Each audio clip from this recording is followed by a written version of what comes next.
Bienvenue à toutes et à tous, je suis Marius, j'espère que vous allez bien. Bien évidemment, il y a des tas de choses à dire sur ce dernier chapitre, les amis. C'était absolument incroyable, et puis merde quoi, au bout d'un moment, j'ai failli chialer. Ouais, vraiment. Enfin bon, j'expliquerai mieux ça tout à l'heure. Avant de rentrer dans le vif du sujet, un mot, comme d'habitude, sur la première page. Il s'agit d'une magnifique page en couleur où l'on retrouve les 5 premiers Mugiwara, Luffy, Zoro, Nami, Usopp et Sanji, ainsi que les personnages majeurs tels que Arlong, Shanks, Kobe, Baggy, Kuro, Garp, Mihawk et Colonel Morgan de la série live action. D'ailleurs, en parlant de ça, vidéo prévue ce vendredi en rapport avec la nouvelle bande-annonce révélée lors du One Piece Day. Et j'ai hâte de parler de ça avec vous. Évidemment, il y a beaucoup de choses à relever. Donc voilà. Et puis ce n'est pas la seule chose qui a été révélée lors des 2 jours du One Piece Day.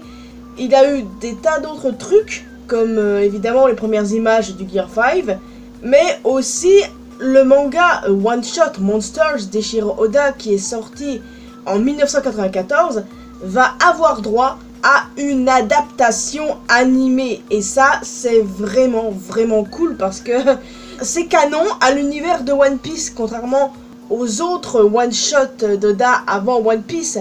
C'est bien le seul one shot qui est canon du coup avec le personnage de Ryuma. Mais bon, je ne vous apprends rien à ce sujet, on va donc se centrer sur le chapitre. Le chapitre suit le précédent, mais commence par un flashback où l'on découvre 2 choses.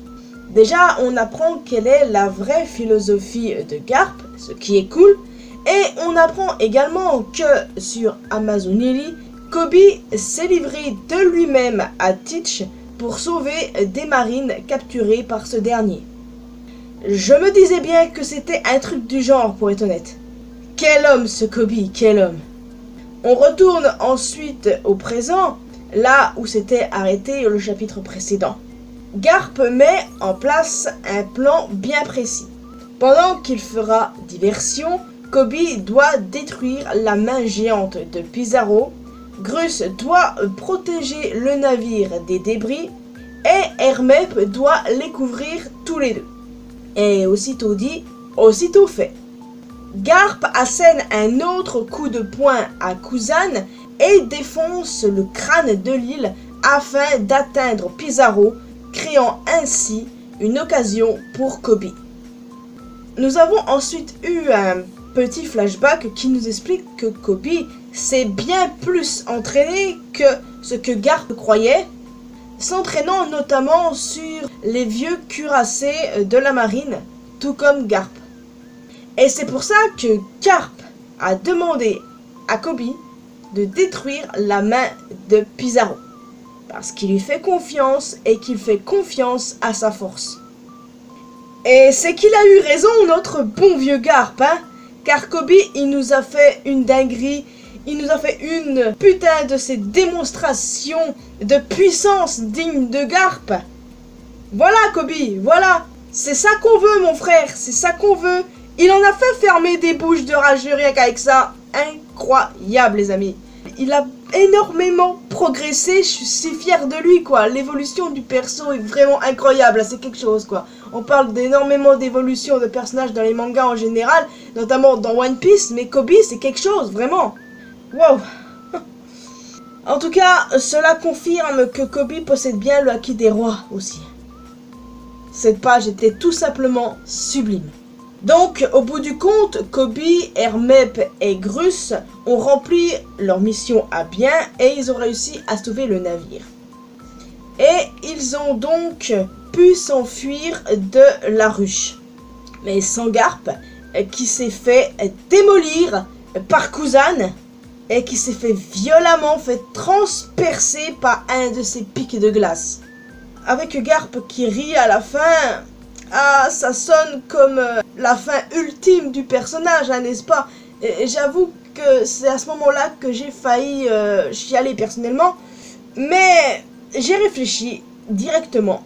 Et vous croyez pas qu'on enterre Garp trop vite?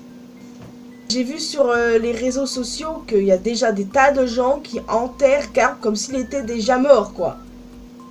À aucun moment, Garp est annoncé comme étant mort. Pour la simple et bonne raison qu'Aokiji ne peut tout simplement pas tuer son mentor et qu'il a clairement un plan derrière la tête.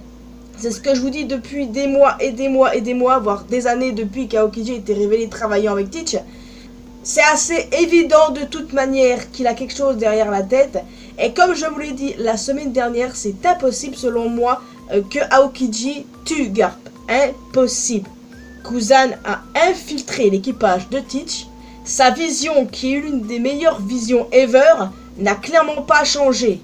Il a même dit à Smoker, à Ponkazard, qu'il était toujours le même, qu'il n'avait pas changé. Il faut prendre en compte certaines choses, les amis. Je ne le vois pas du tout faire ça, surtout si sa vision n'a pas changé. Et puis, autre élément, avez-vous vu où il a foutu son épée de glace exactement? Là où Shiryu avait transpercé Garp dans le chapitre précédent. Il a fait ça pour geler la blessure et ainsi arrêter le saignement, sauvant ainsi son mentor. Pourquoi vous l'enterrez déjà au juste? Garp n'est pas mort, à aucun moment ça a été dit, et puis vu comment ceci est fait, la mentalité même d'Aokiji qui n'a pas changé, vraiment, là, réfléchissez bien les amis, c'est d'une telle évidence que Kuzan ne l'a pas tué, une telle évidence qu'il n'est pas mort. Il a probablement à l'heure actuelle été fait prisonnier, mais c'est tout, il n'est pas mort. Puis sérieusement, vous avez oublié ce qui s'est passé avec Zoro? Non. Les amis, respirez un bon coup et réfléchissez attentivement. Voilà, ça c'est dit. Et je ne reviens pas là-dessus parce que c'est mon avis. Et voilà, voir sur les réseaux sociaux des gens enterrer Garp alors que sa mort n'a pas été annoncée déjà pour commencer. Et puis, je peux comprendre que ça vous ait fait stresser et que vous adorez Garp et que ça vous fout le seum qui meurt. Mais là, rien n'est fait, d'accord? Il n'est pas mort à l'heure actuelle. Mettez-vous bien ça dans le crâne. Je ne dis pas qu'il va pas mourir dans le futur, mais clairement, il n'est pas mort maintenant. Voilà, c'est tout ce qu'il faut retenir là-dessus. Bon, ça, c'est fait. Maintenant, passons à la suite. Le chapitre se termine sur le retour à Egghead, où l'on voit des navires de la marine se diriger en direction de l'île futuriste. On va enfin avoir la suite de ce qui se passe à Egghead, les amis, c'est très cool. Mais il n'y a pas de chapitre cette semaine, non. Donc voilà, je chiale. Mais bon, ça va passer super vite comme d'habitude. Et franchement, j'ai super hâte, les amis, oui. J'ai hâte de discuter... j'ai hâte de discuter tout ça avec vous, les amis. Par contre, encore une fois, ne venez pas me dire que Garp est mort. Non, je vous ai dit pourquoi. Je ne reviens pas dessus. C'est juste qu'il faut réfléchir. Kuzan, qui est toujours fidèle à ses principes. Je n'en doute pas une seule seconde. Il n'a pas pu tuer son mentor. Voilà. On attend juste confirmation. Mais c'est impossible selon moi. Non. Bon, maintenant que ceci est dit, il est déjà temps pour moi de vous laisser ici, les amis. J'espère que vous avez apprécié cette vidéo.